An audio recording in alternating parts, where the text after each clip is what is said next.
Welcome to the Literary Titan podcast.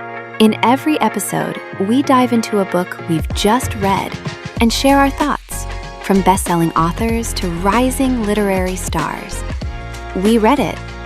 Now let's talk about it. Flying Without Instruments is part memoir, part practical guide, and part late-life reckoning with what it means to discover the name for your own mind after decades of simply surviving it. Rance Johnson writes about being diagnosed with ADHD at 62 after a long career in IT, the Air Force, family life, crisis management, and the strange, private shame of feeling both highly capable and constantly under-equipped. From there, the book becomes an argument for using AI, specifically his Kemosabe, as a thinking partner rather than a shortcut. Through stories of 5 a.m. brain dumps, impulsive domain name temptations, unread recipe folders, the steady love of his wife Kathy, and the hard loss of his fixer identity, Johnson builds a case for self-knowledge as the real instrument panel. What I liked most about this book is how lived in it feels. Johnson doesn't write about ADHD as a tidy diagnosis or AI as a gleaming productivity miracle. He writes from the kitchen table, with dogs snoring nearby, coffee cooling, and a whole life behind the sentence. That gives the book its best texture. The scenes that stayed with me weren't the frameworks, useful as they are, but the human particulars. Ruckus snoring like a bear cub, the midnight urge to buy another domain name, the quiet image of Kathy organizing her garage on Easter Sunday, the old third-shift IT nights where he learned to sit with broken systems until they spoke. There's real emotional intelligence in the way he connects those moments to the larger ideas.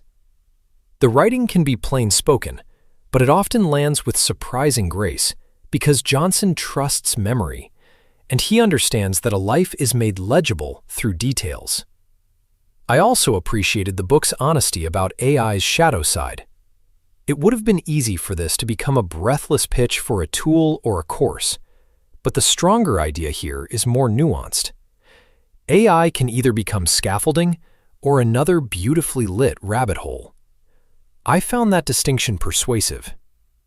The shadows framework, with the avoider, restless, pleaser, controller, and hyperachiever, gives the book a useful vocabulary without making it feel clinical.